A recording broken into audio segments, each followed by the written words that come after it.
Magandang araw po sa inyong lahat. Welcome sa channel na ito. Kung bago ka pa lang dito, maraming salamat sa pagbisita. At kung ikaw ay regular na nanonood, saludo ako sa iyo. Sa video na ito, pag-uusapan natin ang isang simpleng inumin na halos araw-araw iniinom ng marami, pero hindi alam ng karamihan ang totoong epekto nito sa katawan. Black coffee na walang asukal, walang creamer, at walang pampatamis. Hindi lang ito pampagising. Ang black coffee ay may kakayahang tumulong sa erectile dysfunction, diabetes, sakit sa puso, problema sa atay, utak, mental health, at iba pa. Kung gusto mo ng natural at practical na kaalaman sa kalusugan, siguraduhing tapusin mo ang video na ito. 1. Erectile dysfunction, ED. Unahin natin ang isang problemang madalas hindi na pag-uusapan, erectile dysfunction. Ang ED ay hindi lang problema ng edad. Kadalasan ito ay dulot ng mahinang blood circulation, diabetes, obesity, mataas na blood pressure, stress at sakit sa puso. Ang caffeine sa black coffee ay tumutulong paluwagin ang blood vessels. Kapag mas maluwag ang ugat, mas maayos ang daloy ng dugo, kabilang na ang daloy papunta sa ari ng lalaki, na napakahalaga para sa matibay at pangmatagalang erection. Bukod dito, ang black coffee ay tumutulong sa kontrol ng blood sugar, sumusuporta sa kalusugan ng puso, binabawasan ang inflammation sa ugat. Hindi ito instant na pampalakas, pero kapag regular na iniinom sa tamang dami at sinabayan ng tamang lifestyle, malaki ang naitutulong nito sa sexual health ng lalaki. 2. Obesity. Ang obesity ay ugat ng maraming sakit, diabetes, ED, high blood pressure, at sakit sa puso. Ang black coffee ay halos 0 calories, kaya hindi ito nagdadagdag ng timbang. Ang caffeine ay nagpapabilis ng metabolism at fat burning, kahit nagpahinga ka. Dahil wala itong asukal, walang insulin spike, mas kaunting taba ang naipon, mas madaling kontrolin ang gana sa pagkain. Kapag bumaba ang taba sa katawan, bumubuti rin ang hormone balance at overall health. Ang type 2 diabetes ay nangyayari kapag hindi na tumutugon ng maayos ang katawan sa insulin.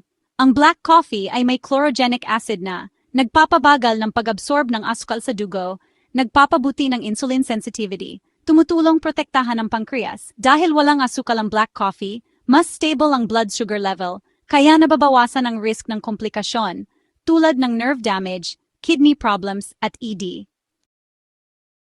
Ang sakit sa puso ay nagsisimula sa baradong ugat, inflammation, at oxidative stress. Ang antioxidants sa black coffee ay nagpoprotekta sa blood vessels, nagpapabuti ng endothelial function, tumutulong sa mas maayos na blood circulation. Sa tamang dami, nakakatulong ang black coffee sa pagbawas ng risk ng heart attack at stroke, lalo na kung walang halong asukal at creamer. Ang fatty liver ay kadalasang dulot ng sobrang asukal, alcohol, obesity. Ang black coffee ay napatunayang nagpapababa ng taba sa atay, pinabawasan ng inflammation, pinapababa ang liver enzymes na palatandaan ng liver damage. Mas nagiging maayos ang detox function ng atay kapag regular ang pag-inom ng black coffee. Ang cirrhosis ay malubhang yugto ng liver disease, kung saan napapalitan ng peklat ang healthy liver tissue. Ang regular na pag-inom ng black coffee ay nagpapabagal ng scar formation, binabawasan ang chronic inflammation, pinoprotektahan ang natitirang healthy liver cells. Maraming pag-aaral ang nagpapakita na mas mababa ang mortality rate ng mga umiinom ng black coffee na may liver disease. Habang tumatanda tayo, humihina ang brain cells at memory. Ang caffeine at antioxidants sa black coffee ay nagpoprotekta sa neurons, binabawasan ang oxidative stress sa utak, pinapabuti ang blood flow sa brain. Dahil dito, mas mabagal ang cognitive decline at mas nananatiling aktibo ang utak. Ang black coffee ay nagpapataas ng dopamine at serotonin, mga chemical sa utak na responsable sa motivation at saya. Nakakatulong ito sa mental fatigue, kawalan na mild depressive symptoms. Sa tamang dami, mas nagiging malinaw ang isip at mas positibo ang mood. Gout at inflammation. Ang gout ay sanhi ng mataas na uric acid at pamamaga ng kasukasuan. Ang black coffee ay tumutulong pababayin ang uric acid levels, may anti-inflammatory properties, sumusuporta sa kidney function. Dahil dito, nababawasan ang frequency ng gout attack sa ilang tao. Metabolic syndrome at hormonal imbalance. Ang metabolic syndrome ay kombinasyon ng mataas na blood sugar, mataas na blood pressure, obesity, normal cholesterol. Ang black coffee ay tumutulong i-stabilize ang blood sugar, pabutihin ang fat metabolism, suportahan ang hormone balance. Kapag maayos ang metabolism, Bumubuti ang overall health, energy, at sexual function. Mahalagang paalala, 1-3 tasa lang kada araw. Black coffee lang, walang asukal, walang creamer. Mas mainam sa umaga o bago mag-ehersisyo. Iwasan kung may severe acid reflux o sobrang sensitivity sa caffeine. Ngayon na malinaw na kung gaano kalaki ang may tutulong ng unsweetened black coffee sa kalusugan mo, gusto kong linawin ang isang napakahalagang bagay. Break time point, hindi ito sapat mag-isa. Ang tunay na sikreto sa malusog na katawan ay ang kombinasyon ng matatalinong inumin at matalinong pamumuhay. Section 1. Pag-ehersisyo. Gaano man kaganda ang black coffee, hindi nito kayang palitan ang paggalaw.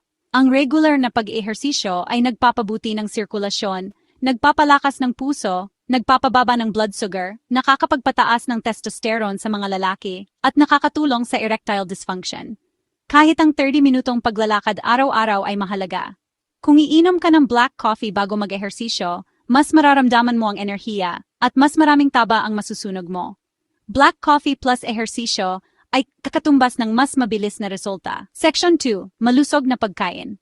Walang mas mabilis na makakapagpawalang bisa sa benepisyo ng kape kaysa sa sobrang asukal at processed foods.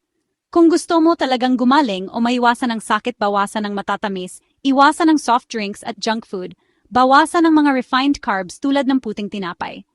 Palitan ito ng gulay, prutas sa tamang dami, isda, itlog, at whole foods.